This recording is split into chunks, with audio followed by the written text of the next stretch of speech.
once again.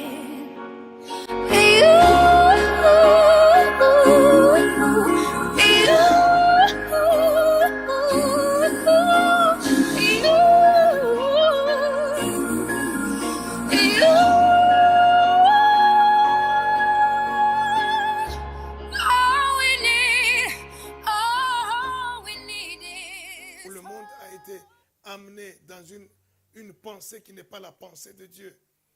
Le monde a été amené dans une pensée purement physique, alors que le monde est d'abord spirituel avant d'être physique. On a vu, Ésaïe était en train de dire qu'il y avait un Éden dans le ciel, le Éden spirituel, le Éden dans lequel même le diable était avant même que Éden ne soit sur la terre. Il existait un Éden spirituel pour dire que les choses que nous voyons, que nous palpons, sont d'abord spirituelles avant d'être matérielles, physiques, palpables. Et toutes ces choses, nous avons été justement dans ce monde amenés à considérer beaucoup plus les choses dans leur forme physique et à les considérer beaucoup moins dans leur forme spirituelle. Et c'est ce piège-là qui nous enlève nos capacités, nos pouvoirs surnaturels. Parmi d'autres pièges, tant d'autres pièges. Et le dimanche, j'ai parlé d'un des pièges. J'ai parlé un peu, d'une manière générale, j'ai un peu touché beaucoup de pièges. Et un des pièges qu'on a parlé le dimanche, c'est le piège des serviteurs de Dieu. Le serviteur de Dieu, ça dépend comment tu le vois, comment tu le considères. Et ça peut être un piège pour toi. Et j'expliquais qu'il y a quelque chose de très très fort dans la vie de beaucoup de serviteurs de Dieu, où là où le diable même passe pour les combattre, c'est souvent dans la vie de ses enfants, dans la vie de leurs épouses ou leurs époux, si c'est une servante de Dieu. Ce sont les points les plus sensibles que le diable utilise pour toucher les hommes ouins, les hommes mis à part, les hommes comme des Jonas. Jonas était un homme mis à part. Ce qu'il nous a parlé de Jonas, on voit Jonas, à cause de lui seul, tout un bateau et toute la cargaison et les hommes dedans, tous, ils sont en péril. Tous, ils courent un danger à cause d'un seul homme. À cause d'un seul homme qui n'a pas voulu obéir à la mission que Dieu lui a donnée. Et ce seul homme-là, ce n'est pas n'importe qui. C'est un homme choisi, un homme ouin, un homme envoyé par Dieu. Et quand il est envoyé par Dieu, ta vie n'est plus ta vie. Ta vie est une vie qui englobe la vie de plusieurs. Amen. La vie de plusieurs dépend de cet homme-là. Dépend de comment cet homme obéit ou comment il n'obéit pas, comment il marche, comment il fait. Beaucoup de monde, beaucoup de gens, leur vie dépend de cet homme-là. De la même manière que les gens, la vie de beaucoup de monde dépend de la vie d'un seul homme, Jonas. De la même manière, sa vie à lui, Jonas, ce n'est pas n'importe qui peut jouer avec. Quelqu'un me dit Amen.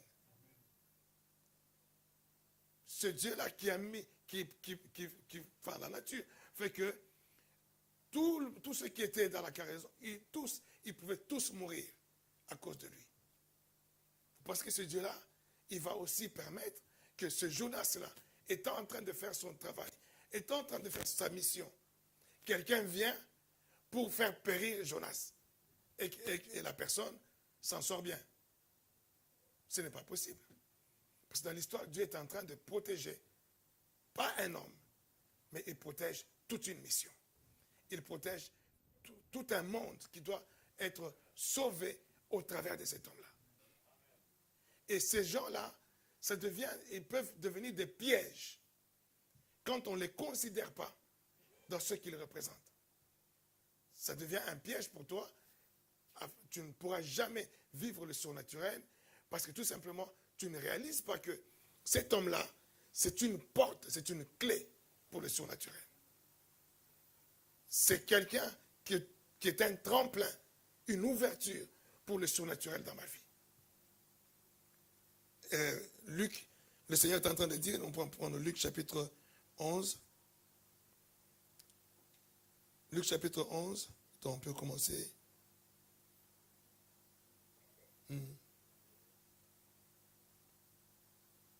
Commence par verset 42. Il y a un lecteur ou pas? Comment? Derrière? Ok. Mais malheur à vous, pharisiens, parce que vous payez la dîme de la menthe, de la rue et de toutes les herbes, et que vous négligez la justice et l'amour de Dieu.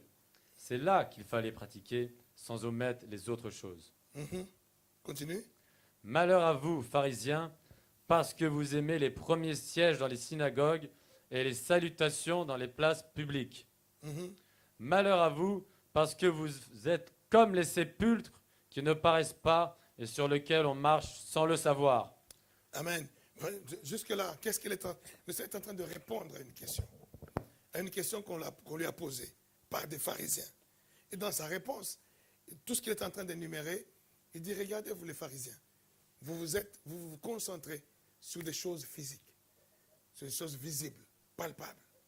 Il dit, malheur à vous. Enfin, il n'est pas en train de les maudire, mais il est en train de leur dire une chose. Vous voyez d'où vient votre malheur? Votre malheur vient du fait que vous vous intéressez sur des choses physiques, matérielles, palpables, et vous leur donnez une importance qu'ils n'ont pas. Il dit même quand vous faites, vous rendez un culte à Dieu, vous venez à l'église, vous faites de la religion. Et la religion, c'est un ensemble de pratiques que l'homme fait pour essayer de plaire à Dieu, pour essayer d'aller ou de faire descendre la volonté de Dieu dans leur vie. Toutes ces pratiques que l'homme fait pour influencer Dieu d'une manière ou d'une autre, c'est ça la religion. Et tout ça, ce qu'il est en train de reprocher aux pharisiens, il dit, toutes ces choses-là ne vont vous amener nulle part. Les pharisiens, ils étaient même, c'est des gens qui étaient sanctifiés, entre guillemets, des gens qui paraissaient en public comme des gens qui sont bien droits, des gens qui ne commettent pas de bêtises, qui s'habillent bien, qui s'habillent toujours dans des habits amples, des habits on peut dire des habits pudiques, hein, dans des habits très pudiques et tout ça, et des gens qui même dans leur langage, ils n'élèvent pas une voix au-dessus de l'autre, et tout ça, pour eux, c'était ça la sanctification. Que les gens me voient, je suis bien, je suis carré. Et le Seigneur, il dit, vous n'êtes que des tombeaux blanchis. Vous n'êtes que des tombeaux blanchis. Parce que vous aimez bien paraître aux yeux des gens. Vous aimez bien qu'on vous acclame. Vous aimez bien qu'on vous donne les premiers rangs. Dans une assemblée, qu'on vous accueille, qu'on vous donne des grands privilèges. Ah, oui, c'est un grand monsieur, viens, assieds-toi devant. Ah, ça, ce sont les choses qui vous intéressent, vous. Mais maintenant, après avoir brossé ce tableau des pharisiens qui sont attachés aux choses physiques, qui aujourd'hui encore, ces choses physiques sont larges. C'est très large. On peut parler tout simplement de tout ce que même la science nous apporte aujourd'hui. La science nous apporte un raisonnement qui est fixé, focalisé sur des choses palpables, concrètes. Or, l'essentiel n'est pas là. L'essentiel est dans ce qui n'est pas visible. L'essentiel est dans l'invisible. C'est ce qu'il veut faire comprendre à ces pharisiens. Il dit, si vous ne considérez pas les choses dans leur valeur invisible, mais leur valeur divine, vous ne faites rien. Et vous n'irez nulle part avec ça. Vous n'êtes que des tombeaux blanchis. Et pour cela, il leur dit une chose. Prends le verset 47.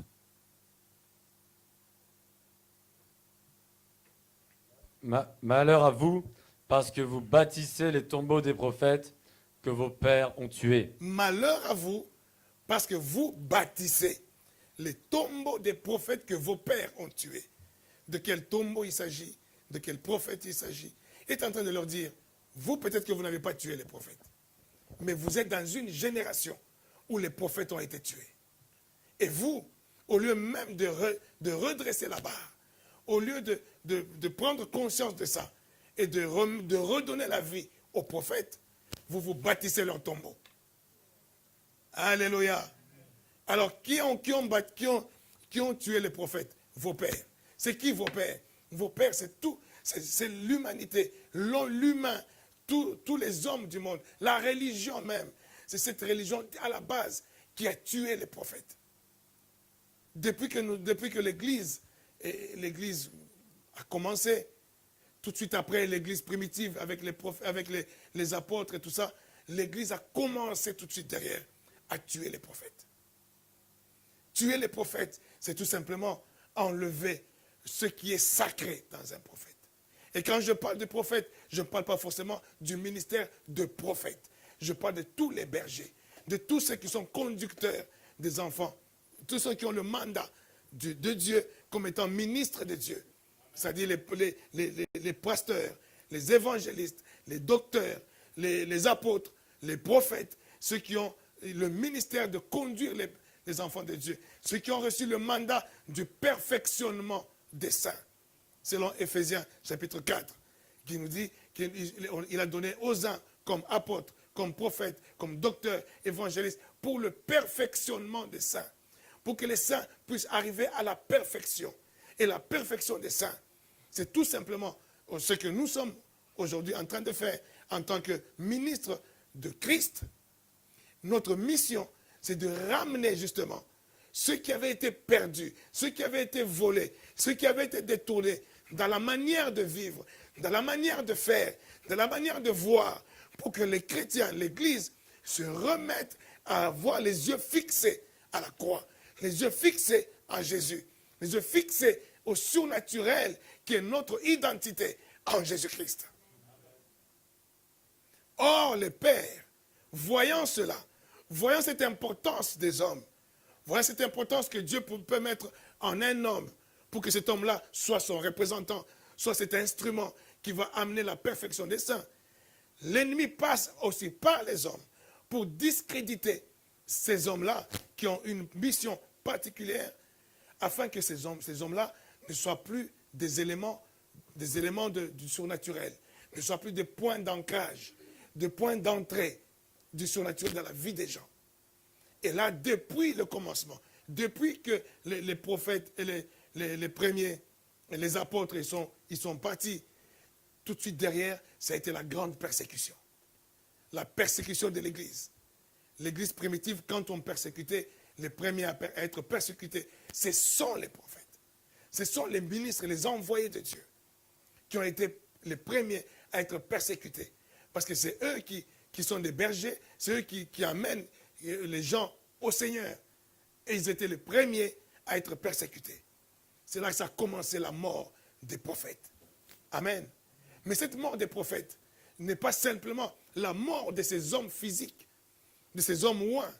La mort des prophètes, c'est aussi la mort de toutes les choses prophétiques que Dieu a établies pour que les gens puissent rentrer dans le surnaturel. Par exemple, de ces choses prophétiques, j'ai parlé dernièrement du baptême. Le baptême, c'est un acte prophétique, un acte de foi, mais est aussi un acte spirituel qui te fait rentrer dans une vie surnaturelle. Et le baptême a été combattu dès le départ, quand il y a eu une persécution. Après, c'est devenu l'Église catholique. L'Église catholique, en remettant les choses, en remettant le culte, ils ont remis aussi les baptêmes, parce que ce sont des choses, des recommandations bibliques. Ils remettent le baptême, mais en fait, ils n'ont pas remis le baptême. Ce n'est pas le baptême. Ils ont remis l'aspersion d'eau.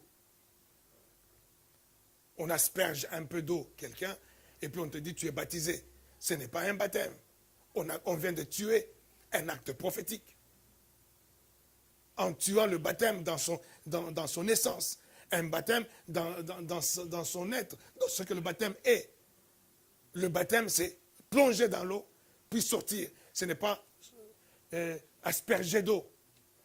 Quand on asperge d'eau, on n'est pas en train de faire un baptême. Le mot baptême veut dire plonger. Donc on enlève le mot baptême. On le met par son synonyme ou son explication. Si on veut te baptiser, on va te dire quoi? Ah, venez, on va vous plonger dans l'eau. Et puis vous venez le dimanche. Oh, ok, c'est aujourd'hui le jour de votre plongeon dans l'eau. Après, je sors un fiole, une bouteille d'eau, après je t'asperge, je dis, voilà, je te plonge dans l'eau au nom de Jésus. Est-ce que ça a un sens? Ça n'aura pas de sens. Parce que dans ce moment-là, j'appellerai le baptême par un synonyme dans un langage que tu comprends. J'appellerai cela par plonger dans l'eau. Or, le baptême, le mot baptême, baptizo en grec, veut dire plonger dans l'eau. Ça ne veut pas dire autre chose, c'est plonger. Quand tu dis à un grec, je vais baptiser, il va te demander, tu veux baptiser quoi? Mais quand tu dis à un chrétien aujourd'hui, je vais te baptiser, il ne te posera même pas la question, parce qu'il comprend, il sait que non, baptiser, c'est l'histoire des chrétiens. Mais pour un grec, non. Pour un grec, quand tu dis je vais baptiser, il va te poser la question, tu veux baptiser quoi? Parce que tu peux baptiser n'importe quoi. Et ils baptisent les beignets, ils baptisent tout ce que tu veux.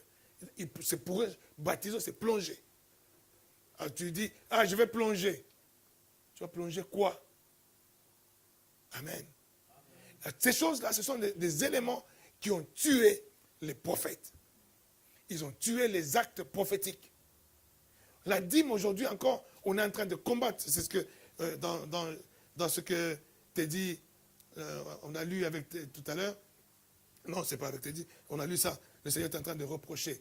Il dit, vous donnez la dîme du cumin, vous donnez la dîme de ceci, mais vous négligez certaines choses. Mais il y a des gens qui utilisent même ce passage pour dire que, vous voyez, le Seigneur a dit, la dîme n'est pas importante. Ce n'est pas important de donner la dîme. Parce que ce qui est important, c'est les autres. Il dit ça, ce sont les autres choses. Mais il est en train de dire, ne négligez pas. Donc, tout comme on peut négliger. Mais en prenant ces arguments-là pour détruire la dîme, tu es en train de détruire les éléments prophétiques. Parce que la dîme est un élément prophétique. Quand on dit vous tuez vos prophètes, ça fait partie des choses que les hommes ou l'Église, la religion a tuées. Et aujourd'hui, on a les chrétiens, ils sont à la traîne. Les chrétiens, c'est eux qui ont le plus de problèmes financiers. Tu veux chercher un pauvre, viens chez les chrétiens. Et tu veux chercher quelqu'un de malheureux, viens chez les chrétiens. Mais pourquoi? Parce qu'on a tué les prophètes. On a tué les prophètes. Dans les prophètes, on a tué les prophétiques. Toutes ces choses prophétiques-là que Dieu a mis en place, Dieu a établi. Quand toi tu les fais par la foi, tu ne comprends pas. Être plongé dans l'eau et puis ressortir. Qu'est-ce qui se passe chimiquement, physiquement, biologiquement, spirituellement? Qu'est-ce qui se passe? Tu ne comprends rien et tu ne cherches même pas à comprendre. Crois par la foi. Sinon tu vas être comme le docteur de la loi qui dit, Nicodème, il dit, comment je vais naître de nouveau? Est-ce qu'il faudra que je retourne encore dans le ventre de ma mère? À mon âge, moi, un papa barbu, je vais retourner dans le ventre de ma mère et renaître encore de nouveau. Le Seigneur lui a dit, non, tu n'as rien compris. Tu n'as rien compris. Amen. Et en fait, pour lui dire, ne cherche même pas à comprendre. Ne cherche même pas à comprendre. Il n'y a rien à comprendre. Tout ce que tu dois savoir, c'est par la foi que tu vas naître de nouveau. Tu veux essayer de comprendre la nouvelle naissance, c'est quoi? Donc je retourne dans le ventre de ma mère. Donc je fais comment? Ne cherche pas à comprendre. C'est par la foi que ces choses-là deviennent vie en toi. Quelqu'un dit Amen. C'est ça les actes prophétiques. Des actes que tu ne peux pas expliquer physiquement, que tu ne peux pas expliquer matériellement, chimiquement, ou n'importe. Tu n'expliques pas. Même spirituellement, ne cherche même pas à comprendre. Quand bien même, des fois, il y a des explications spirituelles. Mais toi, ce n'est pas ça ton but. Ce n'est pas de chercher l'explication pour obéir. C'est d'abord obéir. Obéir à l'acte prophétique. Jonas, c'est une mission que Dieu lui donne. Va à Ninive, va faire ceci, va déclarer des paroles pour sauver cette nation. Mais Jonas, lui, commence à calculer. Il dit non. Ce peuple-là, il fait du mal, ce peuple-là, il n'est pas sérieux, ce peuple-là, il n'honore pas Dieu. Pourquoi on va les sauver? Pourquoi je vais aller là-bas pour les sauver? Non, moi je ne vais pas y aller, moi je n'en veux pas. Il commence à discuter, parce qu'il commence à calculer charnellement. humainement. Ils commencent à voir, non, ces gens-là ne sont pas sérieux. Ces gens-là, ils ont quitté l'église. Tu vois, la sœur-là, elle avait quitté. Pourquoi papa est avec lui? Pourquoi papa, il le prend comme si c'était elle qui est meilleure que tout le monde? Nous, on est resté là. Nous, papa ne nous a pas fait ça. Mais c'est elle qui est partie. Mais pourquoi tu calcules tout ça? C'est ça, tu es le prophète. Tu es le prophète et tu es le prophétique. Et là, il dit, vos pères ont tué les prophètes. Ils ont éliminé. Baptême, on sort. Dîme, on enlève. C'est pas toi qui as fait. Est-ce que c'est toi qui as fait ça? C'est toi qui as qui a inventé les enseignements contre la dîme. Voici, c'est toi, viens, je te prie pour toi et tu te répands. Mais il y a des gens, avant que toi tu viennes, qui ont fait ça. Qui ont fait ces enseignements-là. Et les premiers, ils ont tué les prophètes. Mais toi, qu'est-ce que tu fais? Tu bâtis le tombeau. De toi, tu t'appuies sur ce qu'eux, ils ont dit. Et ça devient ton cheval de bataille. Allez, faites partir mon peuple. Il y a des gens qui utilisent, non, parce que comme Dieu avait dit à Moïse, Moïse va dire à Pharaon de laisser partir mon peuple parce qu'il garde mon peuple comme esclave. Il y en a aujourd'hui qui prennent ça et ils disent que non, les chrétiens, ce sont des esclaves des pasteurs. Alors, ils se prennent une mission, une croisade pour pouvoir réveiller, soi-disant, les chrétiens, pour que les chrétiens quittent les églises, qu'ils soient libres. Alors, ils disent, laissez partir mon peuple. Ce sont des gens qui sont en train de bâtir les tombeaux des prophètes qui ont été tués avant. Quelqu'un me dit Amen. Il dit, vous avez tué vos prophètes. Vos pères ont tué vos prophètes, les prophètes. Vous bâtissez leur tombeau. Aussi, je te dis ça simplement. Tu vas dire, ah, moi, quel prophète j'ai tué? Moi, je n'ai tué personne. Et quel tombeau j'ai bâti, moi? Je n'ai bâti le tombeau de personne.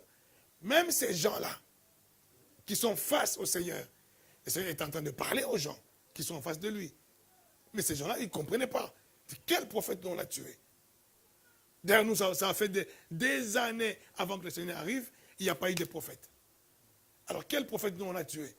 Nous, on n'a tué personne. Alors, quel tombeau nous on a bâti? Les tombeaux qui sont là, des prophètes qui avaient été tués, ce n'est pas nous qui avons bâti. C'est eux qui avaient tué les prophètes, qui avaient bâti les tombeaux. Nous, ce n'est pas notre problème. Vous voyez comment ils ne comprenaient pas. Mais le Seigneur parlait en parabole, si tu veux. Ce langage-là, universel, qui nous touche jusqu'à aujourd'hui. Où tu vas dire, moi, est-ce que moi, j'avais croisé, moi, les prophètes du temps du Seigneur? Est-ce que moi, j'en avais tué? Est-ce que moi, je sais même où se trouve leur tombeau? Donc, cette histoire-là, ça ne me concerne pas. Ça te concerne. Parce que quand tous les jours, tu t'appuies sur des choses que les gens ont fait et qui tuent le prophétique. Or, le prophétique, c'est le point d'élévation, le point d'ancrage du surnaturel. Le surnaturel qui est la normalité ou qui est la nature des enfants de Dieu. Les enfants de Dieu doivent vivre les choses que le monde ne peut pas vivre. Les enfants de Dieu doivent expérimenter des choses que le monde ne peut pas expérimenter. Alléluia. J'ai suivi, c'est même hier, je suis tombé sur une vidéo de T.D. Jakes. Il est en train d'expliquer dans une émission de télévision où on l'avait invité, on est en train de l'interviewer, il est en train d'expliquer comment il avait failli abandonner le ministère. Pourquoi il a failli abandonner le ministère? Il dit, mais le combat est tellement... le combat quand il dirigeait contre moi, ça va. Mais sa fille de 14 ans qui tombe enceinte, est-ce que c'est lui qui l'a mis enceinte? Tollé général. Toutes les émissions, chaînes de télé, mondains, normal, chrétiens, tous parlent que de ça. Comment la fille d'un homme de Dieu, un homme oint comme lui, un homme d'onction comme lui, comment sa fille peut tomber enceinte? Lui n'avait pas vu ça. Lui n'a pas bien éduqué. Lui n'a pas fait ceci. Toutes ces choses-là. Donc ça a tellement parlé, que sa fille en dépression par rapport à tout ce que les gens pouvaient critiquer, insulter, dire. La fille, il dit, mais encore si c'était que moi qu'on insulte, je m'en fous. Mais toute ma famille rentre dedans. Il commence à toucher. Et là, je me suis dit, c'est fini. Là, j'arrête même le ministère, j'arrête les histoires, je vais faire le business. Voilà, j'arrête. Il dit, un jour, le jour où j'avais décidé d'arrêter, il était en réunion avec les pasteurs, avec les gens de l'église, où il signifiait déjà un peu son intention, qu'il arrête tout ça. Les gens le suppliaient, il dit non, j'en ai ma claque. Là, c'est les combats. Vous savez une chose, hein? Quand, vous voyez même dans le monde, même les caïds, les brigands qui sont dans le monde, on l'attrape, on veut qu'il crache le morceau, qu'il dise, ce n'est pas un secret qu'il a. On commence à le torturer. Les caïds ne marchent pas. Tu tortures comme tu veux et tu vois dans le film, on le voit. On le torture là, tu dis, ben, dis-nous, il te crache même dessus. Alors tu es fâché, après, on n'a pas besoin, on l'achève. Pourquoi? Parce qu'il s'en fout. Il dit, si c'est moi, faites ce que vous voulez. Quand c'est toi, tu peux accepter.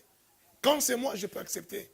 Je peux accepter que tous les journaux parlent de moi, gourou, sorcier, magicien, tout ce que tu veux, voleur, escroc, impudique, tout. Moi, je sais que je ne vis pas ça. Ce n'est pas ma vie. Je m'en fous quand on dit ça. Mais ce même caïd-là, si tu veux le faire cracher le morceau, prends son enfant. Tu dis, on va violer ton enfant. Crache le morceau. Il va cracher le morceau. On va couper le doigt de ton enfant. Si tu ne craches pas le morceau, il va cracher le morceau. Oui ou non? Et c'est comme ça que le diable aussi, l'ennemi aussi, sachant que les loin de Dieu, les gens qui ont un mandat, les gens qui ont une responsabilité, les gens qui sont des points d'ancrage, des points d'entrée du surnaturel dans la vie de beaucoup de gens, ces gens-là, l'ennemi peut venir m'attaquer frontalement. Je m'en fous. Je ne marcherai pas, je suis blindé. Mais il sait que si j'attaque sa femme, si j'attaque son enfant, si j'attaque sa maman, si j'attaque son papa, si j'attaque les gens qui sont... Je vais l'avoir facilement. Alléluia. C'est ça. Ils ont tué, en tuant les prophètes, en enterrant les prophètes, ils ont voulu tuer T.D. Jakes. Ce n'est pas le tuer comme ça, en le flinguant. Et non, en touchant sa vie, sa famille, son enfant. Il a voulu tuer le ministère. Il a voulu faire le Jonas. Il a voulu abandonner la mission. Parce qu'on a touché sa fille. Mais pourquoi on a touché sa fille aussi? Mais parce que sa fille aussi était prise au piège. Ça, c'est mon papa. Oh, papa aussi, des fois, je ne suis pas d'accord avec lui. Papa aussi, tu vois, d'ailleurs, il n'a même pas d'argent. D'ailleurs, moi, j'avais besoin qu'il m'achète ça, il n'est même pas capable de m'acheter. Et puis, il est là, il tellement à prêcher, tout ça. Papa aussi, parce que l'enfant, il prend papa, simplement comme papa. Mais l'enfant ne réalise pas que ce papa-là est un point d'ancrage, un point d'entrée. Et c'est une plateforme de rebondissement pour une vie spirituelle de quelqu'un. Et là, ça devient un piège, déjà pour elle-même. Un piège. Parce qu'en minimisant le prophète, ce n'est pas parce que c'est ton père, non. C'est le prophète. Tu tues le prophète. Et quand tu vas le tuer, tu es comme un pharisien. Tu vas vivre les choses physiquement. Tu ne vois que le physique, tu ne vois que le matériel. Moi, je dois travailler. Moi, je dois bosser. Moi, mon travail, c'est ça ma vie. Moi, mon mari, c'est ça ma vie. Moi, ma femme, c'est ça ma... Mais le prophétique qui est devant toi, l'homme que Dieu a mis devant toi, c'est Jonas-là qui est Jonas dans le bon sens. Pas Jonas dans le sens de la désobéissance. Mais Jonas dans le bon sens. À lui tout seul, tout le bateau peut vivre. Et à lui tout seul, par lui tout seul, tout le bateau peut mourir. Alléluia. C'est ça le piège du surnaturel. c'est que nous voyons que ça t'amène à voir le physique et à déconsidérer le surnaturel ou le spirituel dans toutes ses formes. Le spirituel avec ses lois, avec ses règles établies, avec ses principes, comme il avait dit à Job. Dieu disait à Job, Job, est-ce que tu connais les lois spirituelles? Ce n'était pas pour lui dire que non, c'est moi Dieu, j'ai les lois spirituelles, toi tu ne connais rien. Non, c'était pour lui dire, Job, tu ne connais pas les lois spirituelles. Et c'est parce que tu ne connais pas les lois spirituelles que voilà tout ce qui est en train d'arriver dans ta vie. Mais toi tu es en train de dire, l'Éternel a donné, l'Éternel a repris. Non, il n'a rien repris. Ce n'est pas moi. Si tu connaissais les lois spirituelles, tu n'allais pas vivre ce que tu es en train de vivre. Et les lois spirituelles, c'est quoi? C'est ça les lois surnaturelles. Les choses qui te font rentrer dans une vie surnaturelle. Alléluia.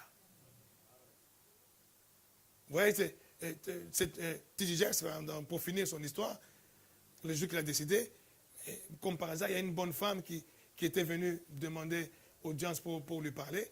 Mais cette bonne femme, elle était là.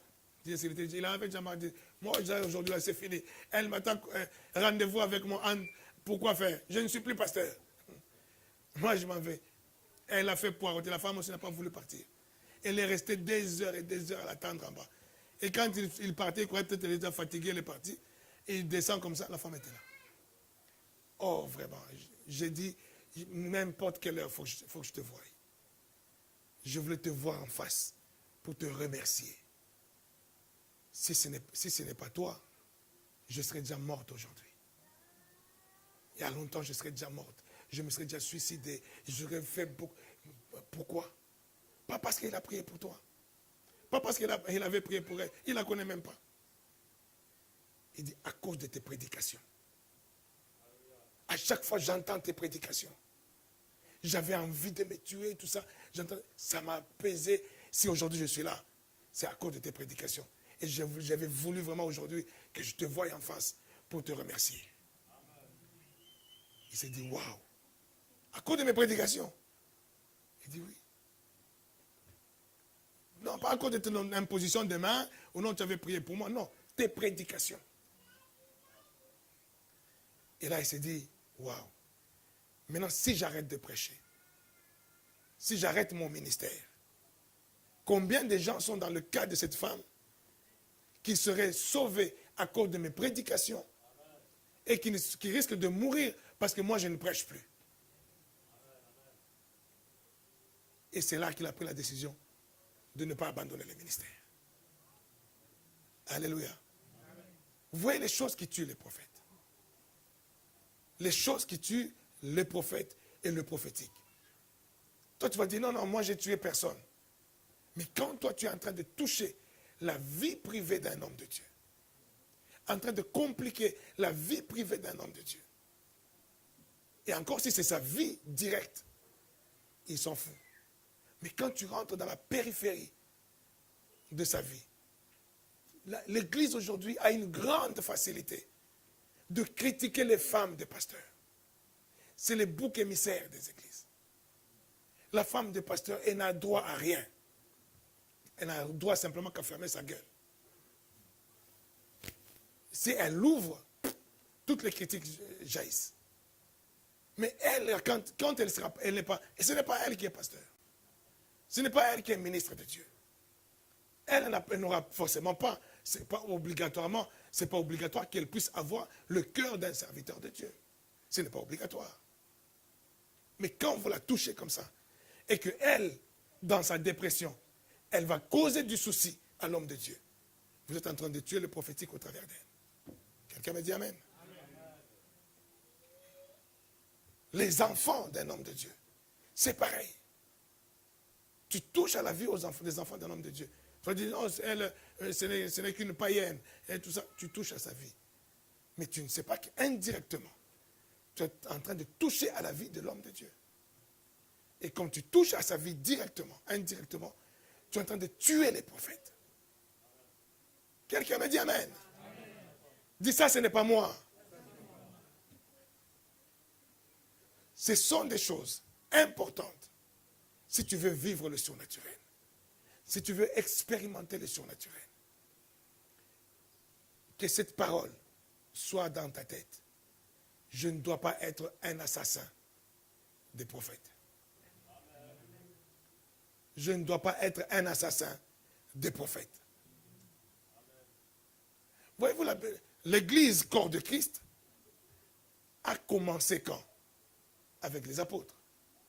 Dans son début, acte des apôtres. C'est le début de l'église. Regardez comment Dieu frappe fort. Dans le symbolisme, il frappe fort. Nous voyons Ananias et Saphira qui viennent mentir Pierre. Et ils sont morts tout de suite. Je me suis toujours posé cette question-là. Je me posais cette question-là. Je dis, Seigneur, comment? Ça, ce n'est pas l'Ancien Testament. Ça, c'est le Nouveau Testament. Dieu est bon. Mais comment Ananias et Saphira peuvent mourir simplement parce qu'ils ont menti Pierre? Parce que pour eux, ils étaient en train de mentir Pierre. Pour eux, ils n'étaient pas en train de mentir le Saint-Esprit. Pour eux, ils n'étaient pas en train de mentir Dieu. Pour eux, ils étaient en train de mentir qui? Pierre. Et le résultat, tout de suite, c'est la mort du mari et de la femme. Et là, Dieu me fait comprendre que c'est ça le sacré. Parce que ce sacré, cette porte, la pierre-là, c'est la porte pour le surnaturel de beaucoup de gens. Et cette porte-là, si tu ne la respectes pas, si tu veux la tuer, c'est toi qui dois périr. Quelqu'un dit encore Amen. C'est-à-dire, si le respect de Pierre n'était pas là, aujourd'hui, l'Église ne serait même pas ce que l'Église est. Si les gens ne pouvaient pas regarder Pierre comme un homme sacré, à qui il faut faire attention, si tu joues avec lui, tu risques même de mourir. Les gens n'allaient pas apprendre à rentrer dans le sacré au travers du sacerdoce, au travers des ministères, au travers de ce que les hommes de Dieu sont là pour t'amener dans des miracles, t'amener dans ta bénédiction miraculeuse. Tu cherches du travail, tu n'as même pas de diplôme, parce que l'homme de Dieu a déclaré une parole, le travail vient tout seul. Alléluia. Amen.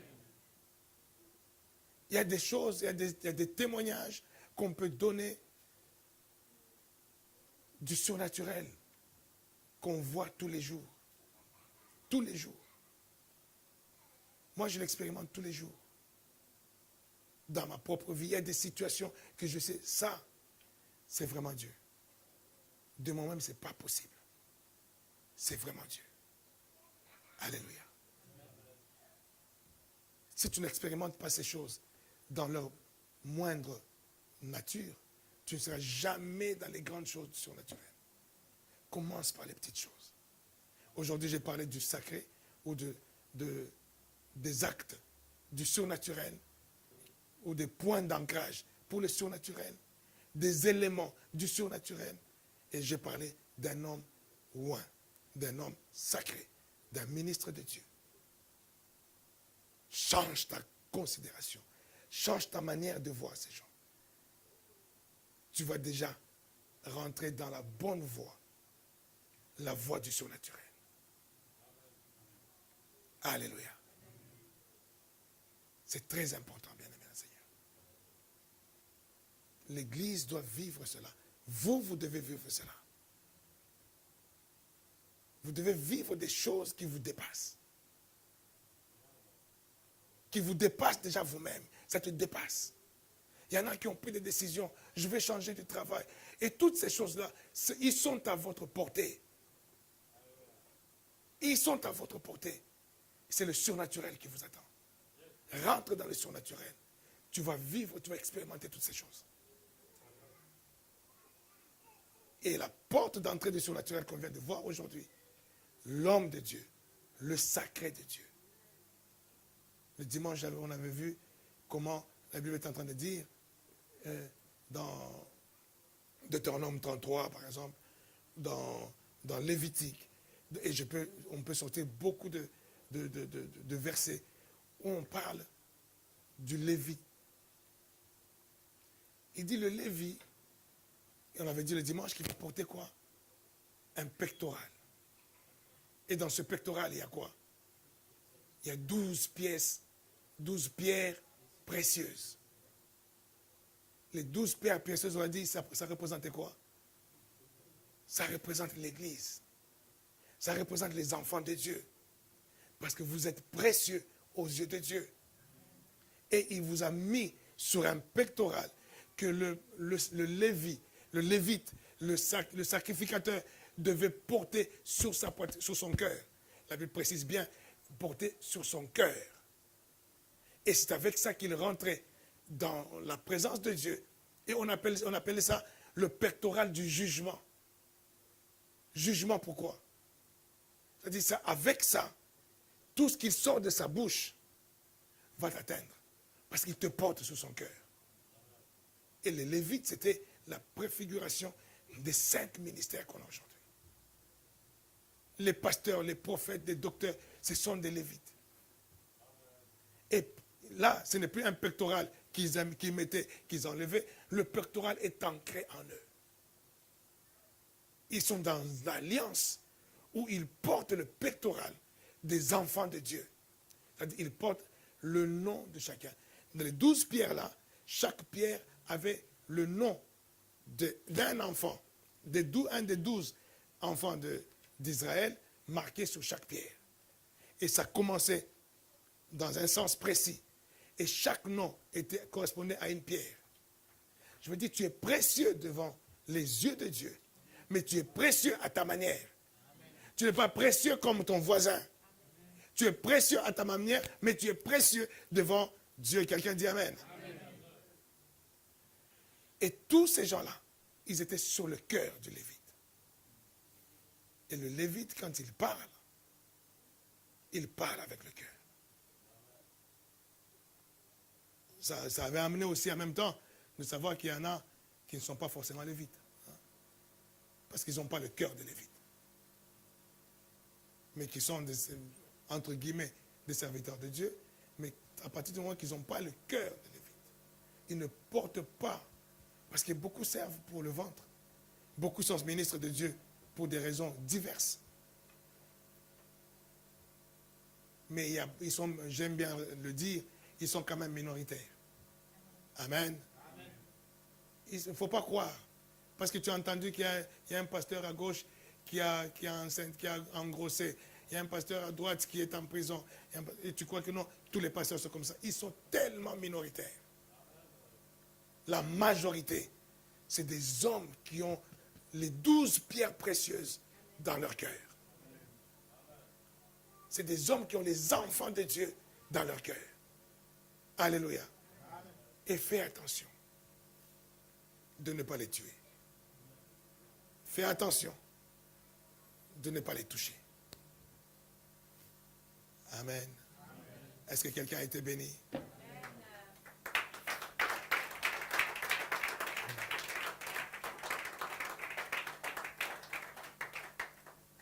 Tiens, je prends 2-3 questions. C'est des questions, et puis on va clôturer.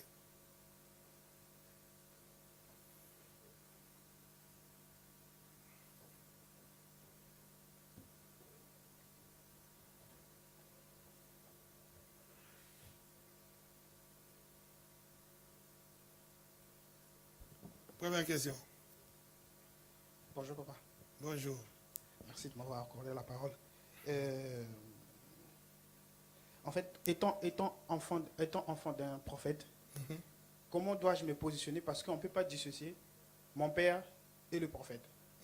Quelle sera ma position? Et même dans la parole aussi, dans Exode, je crois, Exode 20, 12 aussi, on dit « Honore ton père et ta mère pour avoir la vie éternelle que le Père, le Dieu t'a dans le pays que Dieu t'a réservé. » Donc du coup, étant enfant du prophète, comment dois-je me comporter ou comment dois-je me positionner? Est-ce que dois-je négliger le côté père-père pour m'attacher du côté père-prophète? Ou comment faire de ces... Alors, bon, déjà, ce que tu viens de dire, c'est très important. Honore ton père et ta mère. tu vivras longtemps et tu vivras heureux. C'est un commandement biblique et c'est une loi spirituelle et une loi physique très importante qui n'est pas abolie. Alors, honore ton père et ta mère. Si tu honores ton père et que ton père là, ça se trouve qu'il est serviteur de Dieu. Il est prophète, pasteur, évangile, mais c'est aussi ton père. Mais quand si tu l'honores, obligatoirement, tu es dans le bon.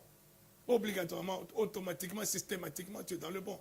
Parce que tu es dans la démarche de l'honorer. Et l'honorer, c'est l'honorer dans ses fonctions, l'honorer dans son identité, l'honorer dans ce qu'il est. Tu vas chercher à l'honorer à tous égards. Automatiquement, de facto, tu es bon. Et tu vivras même le surnaturel. Parce que tu es en train de l'honorer. Mais ce que je vais rajouter, c'est que honore ton père et ta mère. Parle aussi justement de tous ces gens-là, de tous ces ministres. Ce sont des pères. Il faut les honorer. Même ce n'est pas seulement le père biologique, mais eux aussi, ce sont des pères, et je dirais même des pères beaucoup plus importants que les pères biologiques. Je disais tout à l'heure là que les choses ne sont pas que physiques. Les choses sont d'abord spirituelles. Le physique ne sont que des images. Je ne suis que l'image de ce que je suis spirituellement. Donc, si tu honores les pères spirituels, comme le père physique, si tu l'honores, tu l'honores. Tu es dans le bon. C'est pareil, le père spirituel, si tu l'honores, tu es dans le bon. En tout cas, tu es en train de surfer sur quelque chose, sur un tremplin qui va facilement te propulser dans le surnaturel. Le surnaturel qui ne va pas être propulsé parce que tu as honoré ton père physique. Ton père physique, tu seras béni. La bénédiction, nous avons tous des bénédictions. Mais le surnaturel, non. Le surnaturel, c'est quand tu honores ce qui est sacré. C'est quand tu touches aux lois, aux principes spirituels qui t'amènent dans le surnaturel. Amen. Si tu manges, tu es en train d'obéir à la loi du corps. Ça va te donner une bonne santé. Tu manges bien équilibré. Mais tu peux manger équilibré comme tu veux. Ça ne te fera jamais grandir spirituellement. Pour grandir spirituellement, tu dois manger spirituellement. Tu dois manger la parole de Dieu. Tu dois passer du temps dans ton intimité avec Dieu, dans la prière, dans la présence, dans les sacerdoces. Et ce sont ces choses-là, dans les retraites, dans les jeûnes. C'est là que tu vas développer le côté spirituel. Ce n'est pas en mangeant équilibré 5 fruits par jour, 5 fruits et légumes par jour. Ça ne va jamais t'amener dans le surnaturel. Amen. Voilà, donc, honore ton père et ta mère. C'est une loi qui n'est pas que physique, mais c'est une loi qui est aussi spirituelle. Et ce qui va te faire rentrer dans le surnaturel. Donc, même nos enfants, un enfant de pasteur, ne serait-ce que pour le papa, en tant que papa physique, il est obligé de l'honorer. Et s'il l'honore en tant que papa physique, et ça se trouve que ce papa-là, il est serviteur de Dieu, doublement. Amen. Je disais, de donner l'exemple dernièrement de Ilan. Je dis, Ilan, il fait certaines choses de fois, et je le laisse faire. Là, quand le matin, on quitte la maison pour venir à l'église, il se précipite, même il vient, il m'ouvre la porte, et même si je veux m'enfermer, il dit, non, laisse-moi faire. Et je rentre, je m'assois, il ferme la porte. Après, maintenant, il ouvre sa porte, il rentre derrière et s'assoit. J'ai dit, bon, le petit, il est en train de se préparer. Il est en train de respecter le sacré qui est dans son papa. Parce que si j'étais un papa normal, il est venu, papa, lui, il rentre, papa, ouvre-moi la porte. C'est moi qui allais lui ouvrir la porte, il rentre. Mais le petit, il a compris que non. Comment ça se fait quand on va à l'église, je vois le papa de Yoshua qui lui ouvre la porte, je vois Hervé qui lui ouvre la porte. Qu'est-ce qui se passe? Et il entend ce qu'on prêche là. Il comprend que non, c'est papa, c'est un homme de Dieu. Et en tant qu'homme de Dieu, tout le monde a besoin d'avoir sa bénédiction. Alors les gens, ils posent leurs actes d'une manière ou d'une autre. Et lui, il s'est dit, moi aussi, je ne reste pas derrière. Et il m'ouvre la porte. Des fois, souvent, non seulement il m'ouvre la porte, mais il ouvre le coffre, il prend mon sac. Des fois, le sac, quand j'ai mis l'ordinateur dedans, c'est lourd, papa. Je dis, c'est lourd, ça, tu ne vas pas arriver. Il dit, non, c'est pas grave. Tu vois, il ramène ça, il traîne ça, c'est lourd, il traîne ça, mais il s'exerce à faire ça. Et quand je vois ça, je dis, gloire à Dieu. Que le petit surfe sur le surnaturel comme ça. Amen. Deuxième question.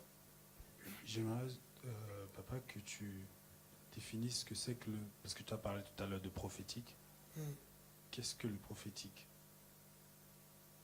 Ça veut dire quoi le prophétique? Le prophétique, je dirais, c'est quelque chose, enfin, la définition, elle est vaste.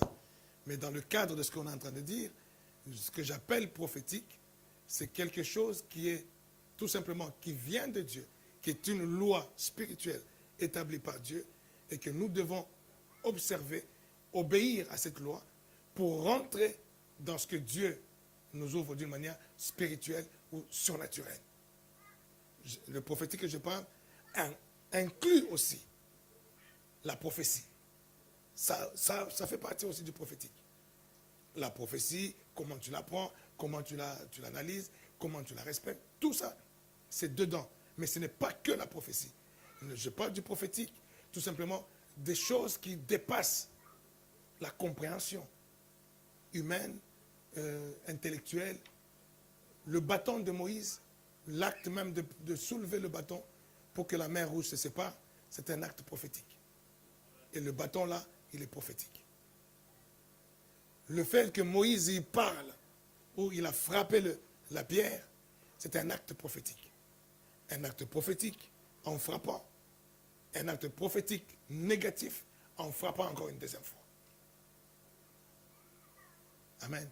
En fait, c'est ça, je ne sais pas si tu comprends ce que je veux dire. Le prophétique, c'est tous ces actes-là qu'on fait, qu'on pose avec la foi par rapport à ce que Dieu a dit, comme étant des portes d'ouverture, des portes pour une vie surnaturelle, une vie incompréhensible, une vie qui ne peut pas être calculée par le commun des mortels. Comme je disais la dernière fois, il dit, qu'est-ce que tu veux comprendre que les enfants d'Israël, Josué leur dit, prenez l'arche, mettez vos pieds dans le Jourdain, et dès que vous mettrez les pieds, le Jourdain va s'ouvrir. Ils posent les pieds dans le Jourdain s'ouvre. Qu'est-ce qu'il y avait dans leurs pieds pour ouvrir le Jourdain? Mais le fait de poser, d'obéir déjà à cette voie-là, à cette recommandation, et de poser leurs pieds dans le Jourdain, c'est un acte prophétique. Tout le monde a compris c'est quoi l'acte prophétique? La dîme est un acte prophétique. On peut expliquer tout ce qu'on veut. La dîme, c'est ce qui appartient à Dieu, c'est la sémence. Quand tu manges un fruit, et que ton fruit-là, tu le manges et tu manges avec les pépins, et puis c'était le dernier fruit qu'il y avait sur la terre, il n'y a plus d'arbres, tous les arbres ont été coupés, mais toi tu prends le fruit, tu le manges avec les pépins. Est-ce que demain tu mangeras encore ce fruit-là? Non, tu n'en mangeras plus. Parce que tu as mangé et le fruit et les pépins, donc, et la semence qui est où? Qui est dans le fruit. Donc si tu veux continuer à manger ce fruit-là, tu manges le fruit et tu prends le pépin ou le noyau ou la semence qui est dans le fruit, tu le remets en terre. Et c'est comme ça que tu peux avoir un arbre qui va porter encore d'autres fruits et que demain tu peux manger encore ces fruits-là. C'est pareil. Si tu sais que la chose mon travail, c'est Dieu qui m'a donné. Mon business, c'est Dieu qui est derrière ça. Et tu sais que c'est Dieu qui t'a donné. Et si tu veux voir perpétuer ce que Dieu t'a donné, tu manges ce que Dieu t'a donné, parce qu'il t'a donné pour que tu manges. Mais tu lui remets ce que lui, il a dit, ça c'est à moi. Ça c'est le noyau. Ça c'est le pépin. Ça c'est ce que tu dois me remettre pour que tu puisses assurer la continuité de cette nourriture-là. Et ce que tu lui remets, c'est quoi? C'est ça la dîme. Ça, c'est une explication parmi tant d'autres explications qu'on donne autour de la dîme. Mais en vrai, cette dîme-là, ne cherche même pas à comprendre. Obéis simplement par la foi. Parce que Dieu a dit qu'il faut la donner. Je la donne. Je ne calcule même pas. Je la donne. Et c'est un acte prophétique. Amen. Ah. Encore une question? Juste une explication.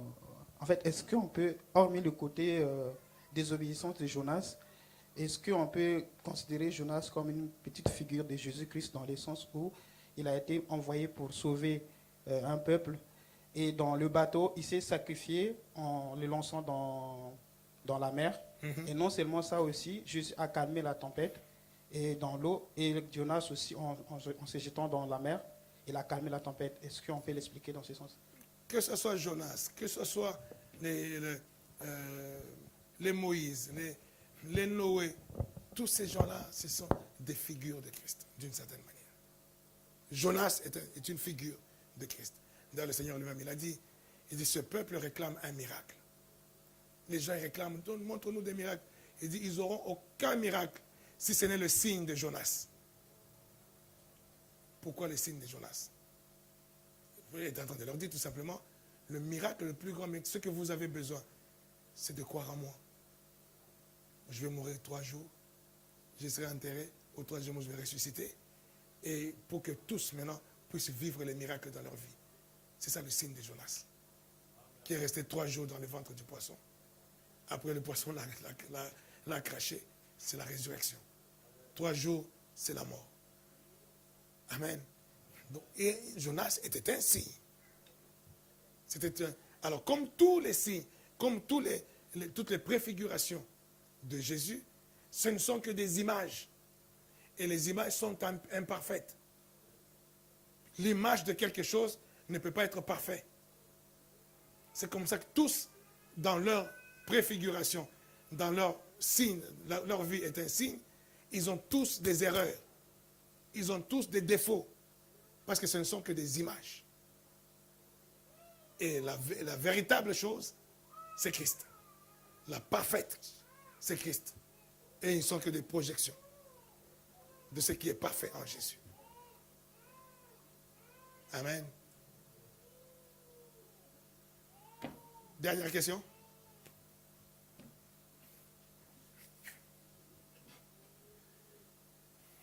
Alléluia. Bon, on va arrêter là. Rendez-vous dimanche, campus étoile. Amen. Est-ce qu'il y a quelqu'un qui est déjà dans le feu du campus étoile? On est en train de lancer, c'est parti. On est en train de partir dans une autre dimension.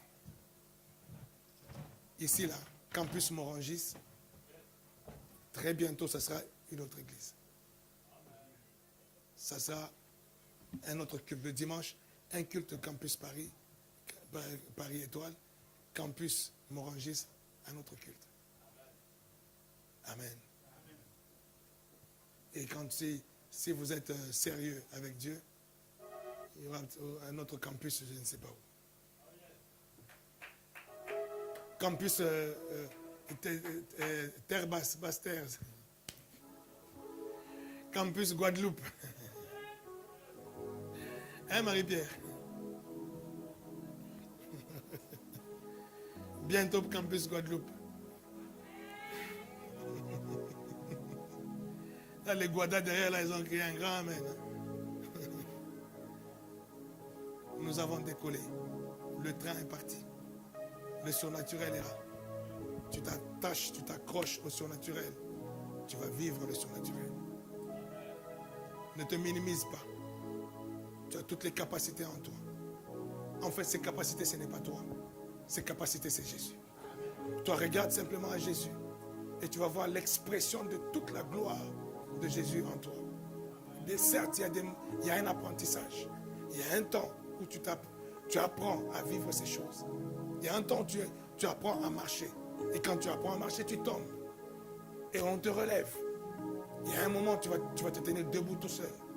Et tu vas commencer à courir. Ce n'est pas parce que tu ne commences pas à courir, tu es en train de marcher encore à 4 pattes, que tu ne marcheras jamais. Je veux dire que tu marcheras dans le surnaturel. Tu vivras les choses surnaturelles. Mais commence déjà à les apprendre aujourd'hui. Mais quand tu tombes, ça fait mal. Quand tu tombes, c'est dur. L'apprentissage des choses a toujours amené une certaine difficulté. Ça peut même amener certaines frustrations. Mais si les yeux sont fixés sur la ligne d'arrivée, c'est toutes les bénédictions, la grâce de Dieu qui t'attend.